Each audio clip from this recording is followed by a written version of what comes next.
Pergunta A. Duas rodas com diâmetro de 521 mm estão montadas no eixo de tração e afastadas de 1.392 mm.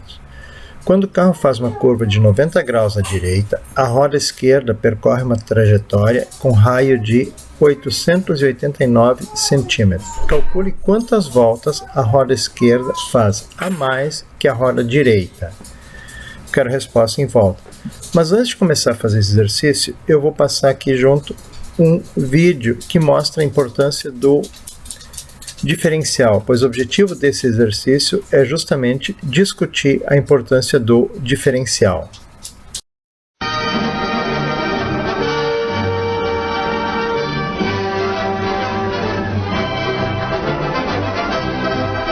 Formations like these require long hours of intensive drilling and careful judgment. When the troop goes around the corner, the riders on the outside of the turn have to adjust to keep even with the riders on the inside. The man on the outside has to ride a lot farther and a lot faster in order to keep up with the parade. The outside wheels must spin faster than the wheels on the inside because they have a greater distance to travel in the same length. When a wagon turns a corner, the wheels can travel at different speeds because each one can turn freely on the axles. And in the early automobiles, the rear wheels turned separately and only one wheel was connected to the engine. But when only one wheel was driven to do all the work, and it couldn't get a good enough grip on the road to do its job properly. So the one-wheel drive was soon out of date. But if two wheels are locked on an axle so that they are not free to turn separately, one or the other has to slide. Engineers had to find a way to connect both rear wheels to the engine without sliding and slipping on turns. The device which makes this possible is a part of the rear axle. It is called the differential because it can drive the rear wheels at different speeds. The differential looks complicated, but once we understand its principle, it is amazingly simple.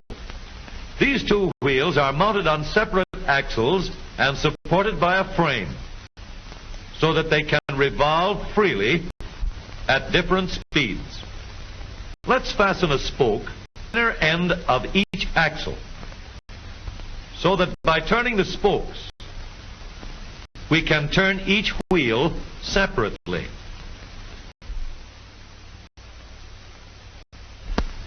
With a bar or crosspiece, we can turn both wheels at the same rate of speed. Let's get something to hold this bar in place so that it will press against the spokes. Notice that this support is not locked to the axle. It turns freely. Now, we can spin the wheels by rotating. This is fine, as long as both wheels are able to turn at the same speed. But let's see what happens when we go around the corner. With this arrangement, we cannot drive one wheel faster than the other. And if we stop one wheel, the other wheel won't budge. Let's put this bar on the pivot so that it can swing in either direction.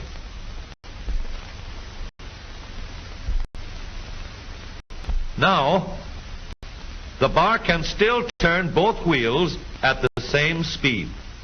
And because it pivots, it lets one wheel turn even when the other is stopped. But if turned too far, the bar until it won't drive the spokes that turn either wheel. We need another crossbar and more spokes to carry on the job. When we stop one wheel, the crossbars will continue to push the spokes of the free wheel around. Both wheels are free to turn. The bars do not swing on their pivot, and the wheels move at the same speed. Now we have the working principles of a differential. To adapt the model for use in an automobile, few changes.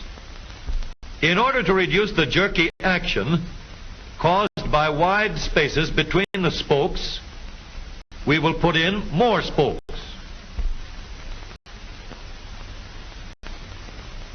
Further filling in the spaces between the spokes gives steadier action, and changing the shape gives firm, constant contact. Now we can make the gears thicker and stronger, and we have differential gears. The edges are cut so that they will fit together more smoothly and silently, added to share the work of driving the axles. The principle is the same. In order to turn the support and drive the wheels, we can fasten a large gear here, connected by a smaller gear to a source of power.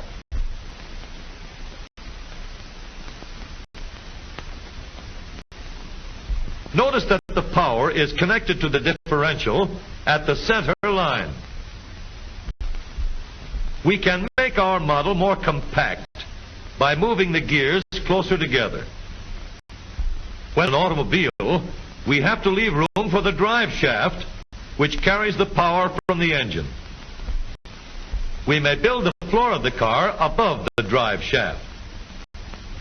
But if we do, we won't have much room inside unless we make the top of the car high too. We could lower the floor and ceiling, but the drive shaft would be higher than the floor. This would have disadvantages. A shaft in the middle of the floor of an automobile would be inconvenient for passengers and would be awkward for carrying luggage. Today, engineers have roomier and closer to the road without a clumsy shaft above the floor. The drive shaft from the engine to the differential is lowered out of the way, and the drive shaft is connected to the rear axle at the bottom. The new low center drive makes her stronger and more durable because it gives better, smoother contact between the gears. The automobile of today with the low center drive is stronger and more rugged. Every part of the rear axle has grains far greater than it will ever meet on the straightaway or around the corner.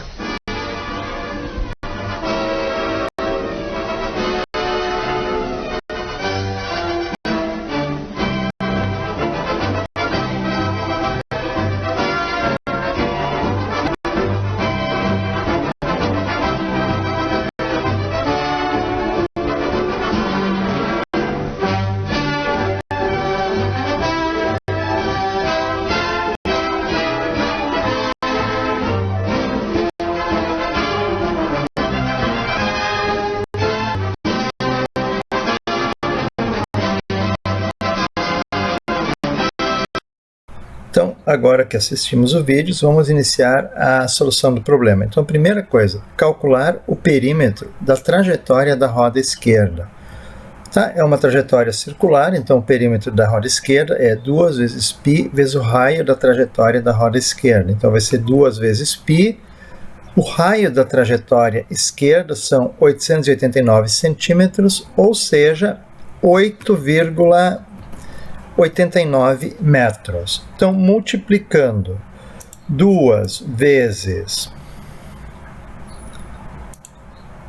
π vezes 8,89, 55,857 metros é o perímetro da trajetória da roda esquerda.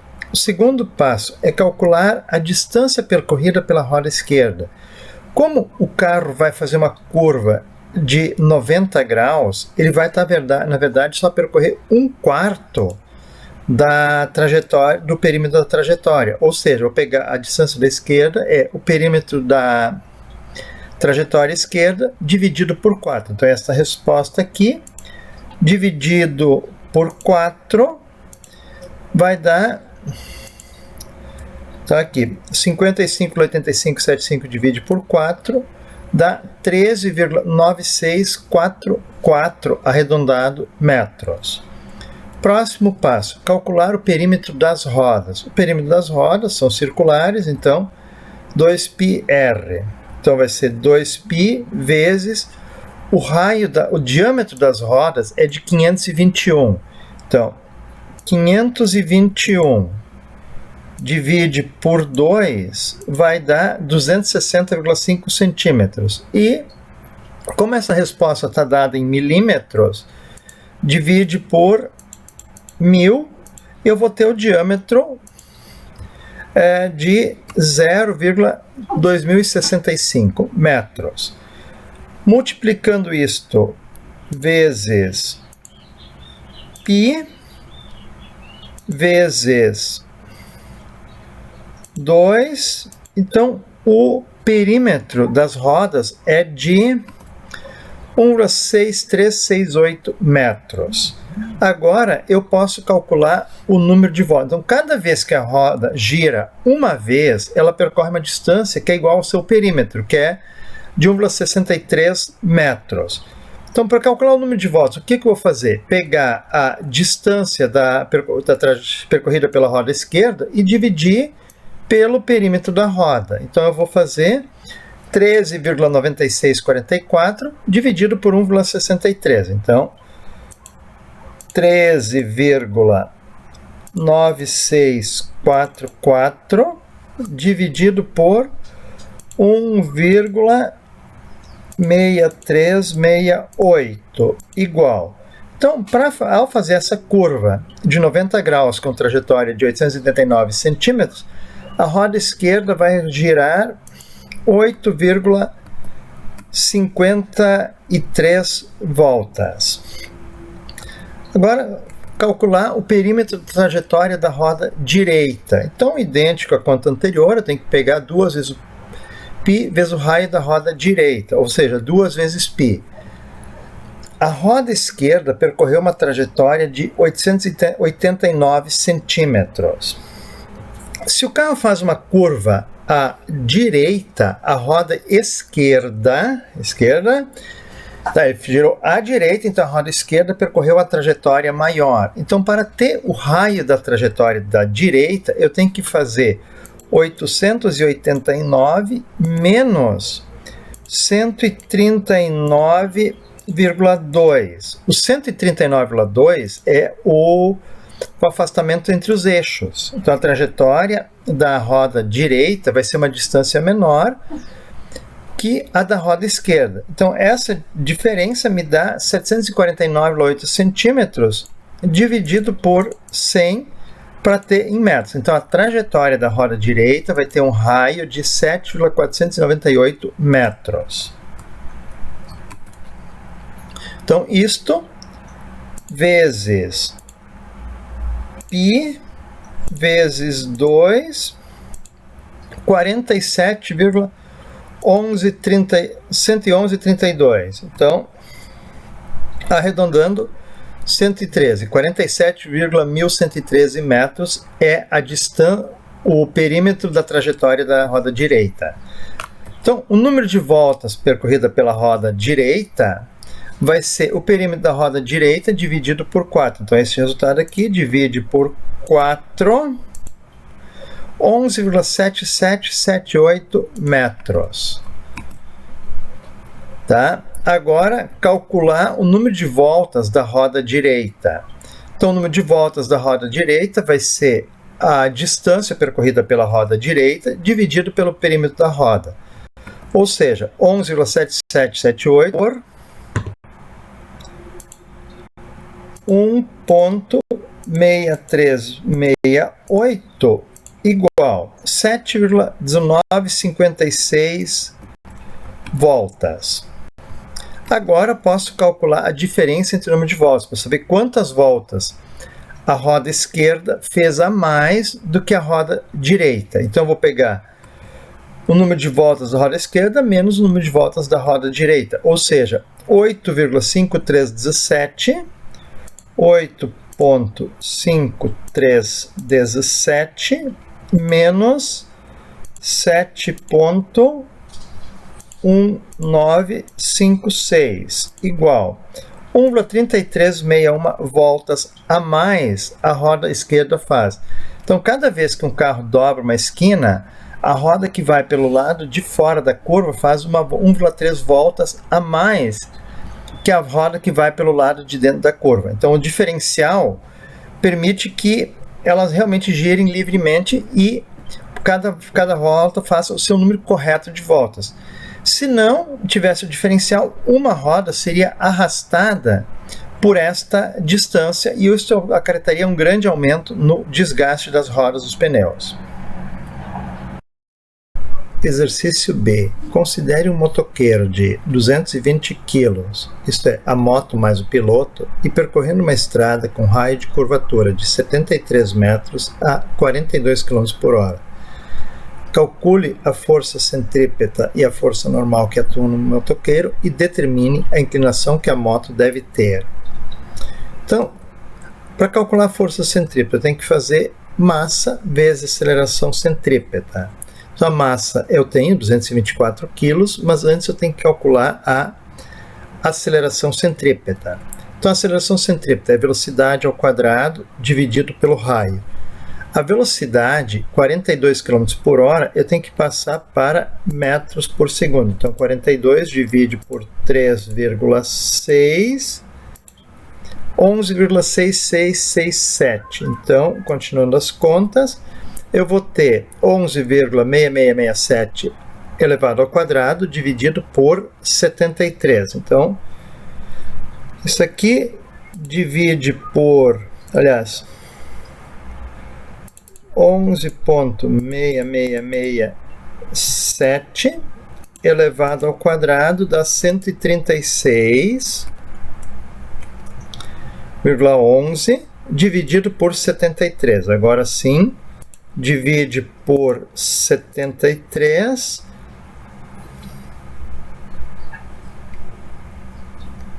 Limpa tudo. 136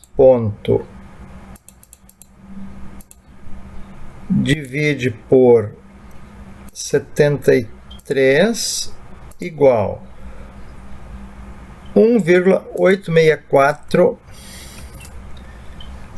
metros por segundo ao quadrado é a aceleração centrípeta. A força agora eu posso calcular a força centrípeta. A força centrípeta então vai ser 224, que é a massa, vezes a aceleração centrípeta, vezes 224, a força centrípeta é de 417,65 newtons. Calcular a força normal. A força normal é igual ao peso, então é massa vezes gravidade, ou seja, 224 vezes 9,81 igual 2.197,44 newtons é a força normal. Bom, agora vamos tentar pegar a situação numa curva. Um motoqueiro percorrendo uma curva naturalmente tem que se inclinar, senão ele vai se perder nessa curva. Atua nele a força normal, que é igual ao peso, que é uma força que a estrada faz para manter o motoqueiro na estrada, tá? A força normal da estrada. A força centrípeta é a força de atrito com o chão.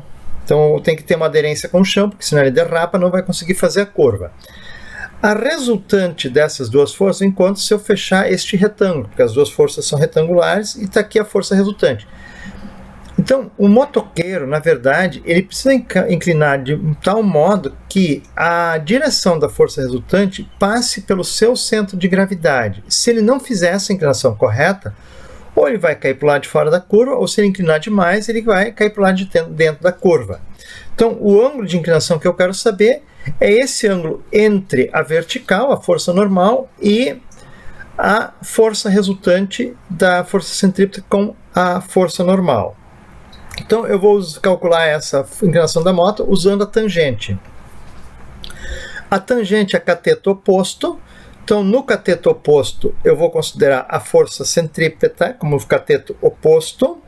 e a força normal como cateto adjacente.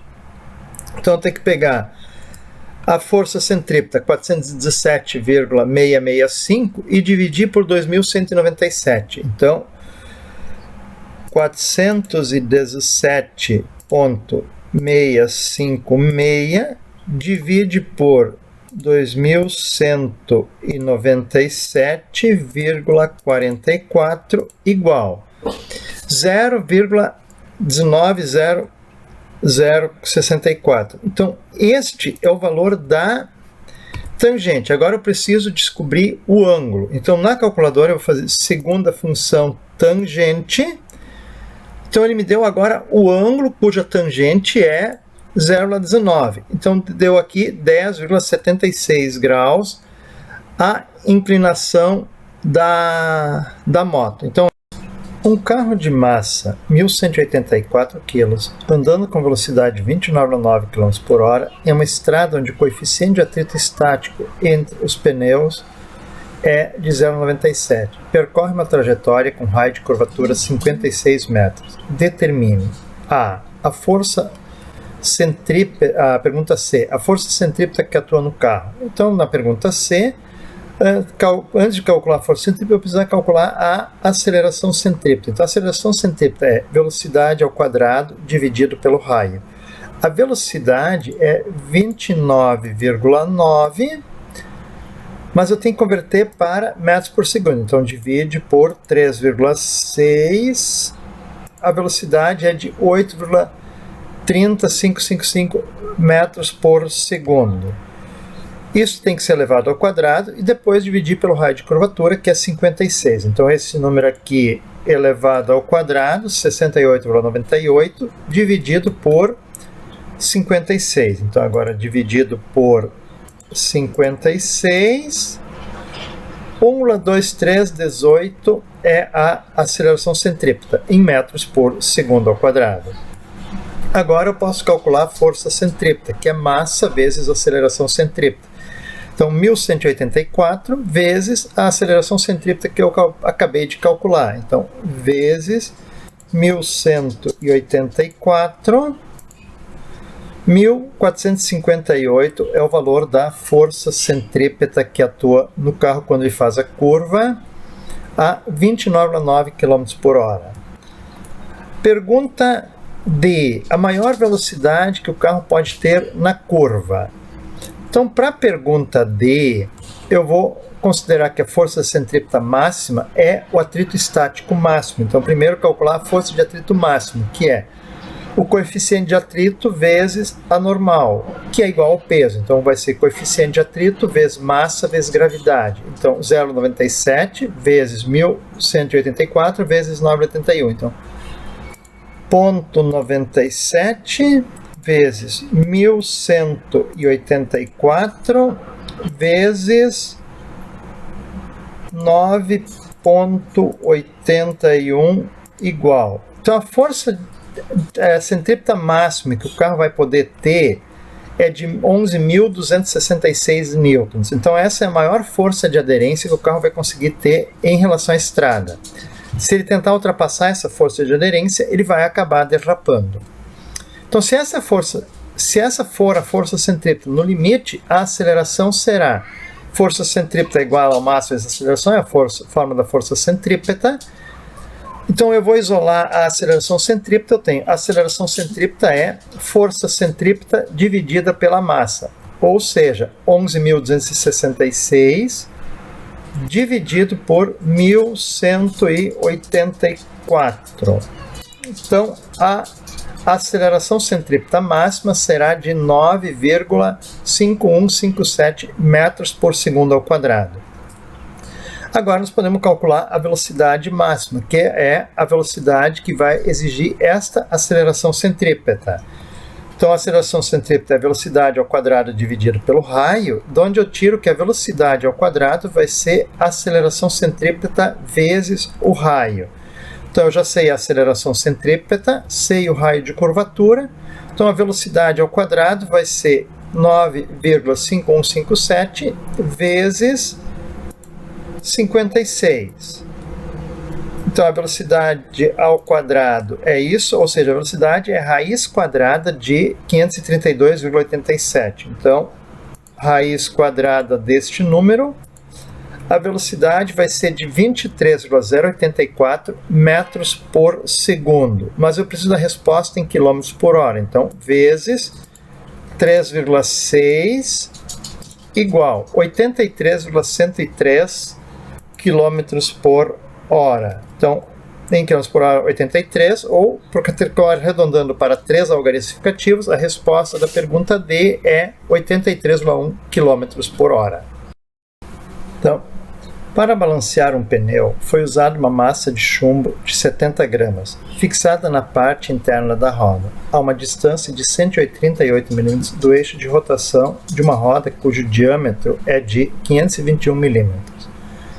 Calcule a velocidade angular da roda e a aceleração centrípeta da massa de chumbo quando o carro está a 81,9 km por hora e determine a força centrípeta que essa massa aplica na roda. Então tem que no final responder qual é o valor da força centrípeta. Então, para começar, vamos calcular a velocidade angular. Eu tenho a equação velocidade igual a velocidade angular vezes o raio, onde eu posso isolar, e aí eu vou ter que a velocidade angular é velocidade dividido pelo raio. A velocidade em metros por segundo, 81,9 divide por 3,6, 22,75. Então, a velocidade angular vai ser 22,75 dividido pelo raio. O raio é o 521 dividido por 2, dá 260,5 milímetros, e dividido por 1000, vai me dar então um zero dos 2.605 metros. Então agora fazendo a divisão, 22,75 dividido por 0,2605, eu tenho que a velocidade angular é de 87,332 radianos por segundo. Agora, calcular a aceleração centrípeta. A aceleração centrípeta vai ser a velocidade angular ao quadrado vezes o raio pequeno. Então aqui eu não vou mais considerar o raio da roda, que é o raio externo da roda que tem contato com o chão, mas o raio interno da roda, os 138 milímetros, porque a massa de chumbo está na parte interna da roda. Então, substituindo os dados agora, eu vou ter que a aceleração centrípeta é 87,33 ao quadrado, então dá 76.220, vezes o 0,138. Então, vezes 0,138. Então, a aceleração centrípeta será de 1052,51 metros por segundo ao quadrado. Agora, calcular a força centrípeta. Força centrípeta é massa vezes aceleração centrípeta. A massa são as 70 gramas, dadas aqui, divididas por 1000, porque eu tenho que usar massa em quilos. Então, eu vou ter que a força centrípeta é 0,07 vezes a aceleração centrípeta está aqui. Então, já está ali a aceleração centrípeta vezes 0,07 igual 73,67 newtons é o valor 67,57, arredonda para 73,68 newtons, ou com 3 algarismos, 73,7 newtons é a resposta para a pergunta E. Um pneu foi colocado em uma máquina de balanceamento que acelera uniformemente durante 49,8 segundos, até atingir a velocidade de rotação de 895 RPM. Calcule, letra A, aceleração angular durante estes 49,8 segundos. Então, para calcular a aceleração angular, primeiro eu tenho que calcular a velocidade angular final. A velocidade angular é dada multiplicando 2π pela frequência, ou seja, a velocidade angular vai ser 2 vezes o valor do π vezes 895 é a frequência, mas eu tenho que dividir por 60 para ter a frequência em Hertz. Então começamos aqui, 895 dividido por 60 igual 14,91 vezes π 46,86 e vezes 2, 93,72 é o valor da velocidade angular final desta roda. Agora posso calcular a aceleração angular usando a função horária das posições angulares. Velocidade angular igual a aceleração angular vezes tempo mais a velocidade angular inicial. Então, substituindo os dados que eu tenho, já sei a velocidade angular final, 93,72. A aceleração angular eu quero saber. O tempo foi dado, 49,8 segundos. E a velocidade angular inicial é 0. Então, a aceleração angular vai ser 93,72 dividido por 49,8. Então, pego esse resultado já da questão anterior, divide por 49,8. 1,882 é o valor da aceleração angular em radianos por segundo ao quadrado. A resposta para a pergunta vai ser de 1,88 radianos por segundo. Então, o diferencial de um carro tem uma relação de redução de 3,813, de 16 para 61 dentes, quando está engatada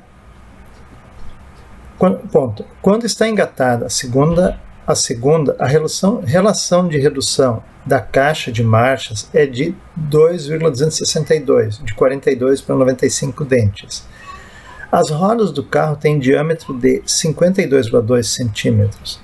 Considere uma situação em que este carro está andando a 38,7 km por hora e determine, pergunta G, a frequência de rotação das rodas. Então, para fazer a pergunta G, primeiro eu tenho que calcular a velocidade angular das rodas, usando a equação velocidade é igual a velocidade angular vezes o raio, onde eu posso isolar a velocidade angular, que vai ser a velocidade dividido pelo raio. A velocidade é de 38,7. Eu tenho que dividir por 3,6 para ter essa velocidade em km por hora, 10,75 metros por segundo, dividido pelo raio, metade de 52,2, 52,2 divide por 2, 26,1 e divide por 100, vai dar 0,261 metros.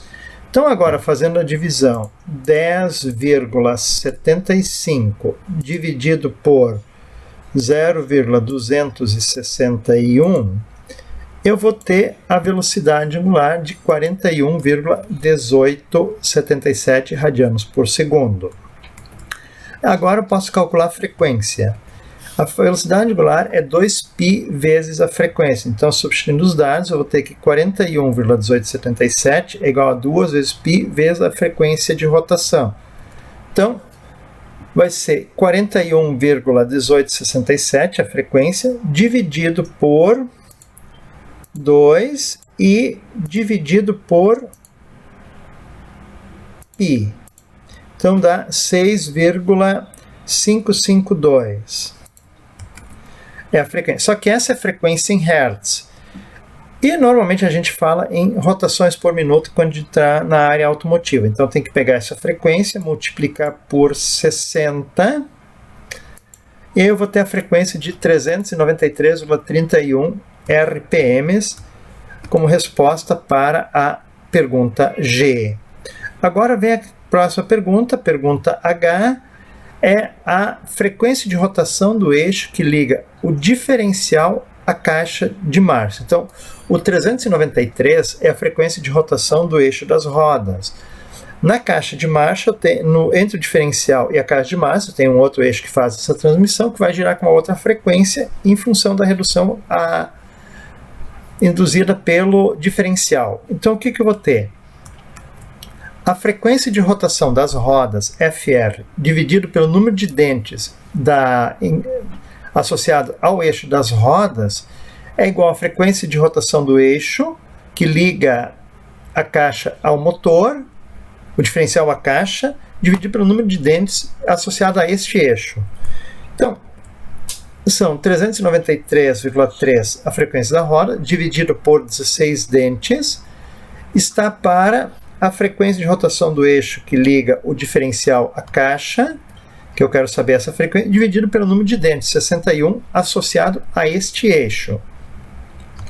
Então, isolando, eu vou ter que a frequência vai ser 393,3 vezes 61 e dividido por 16. Então, o eixo que liga o diferencial à caixa de marchas vai estar girando a 1499,5, ou seja, 1.500 RPMs.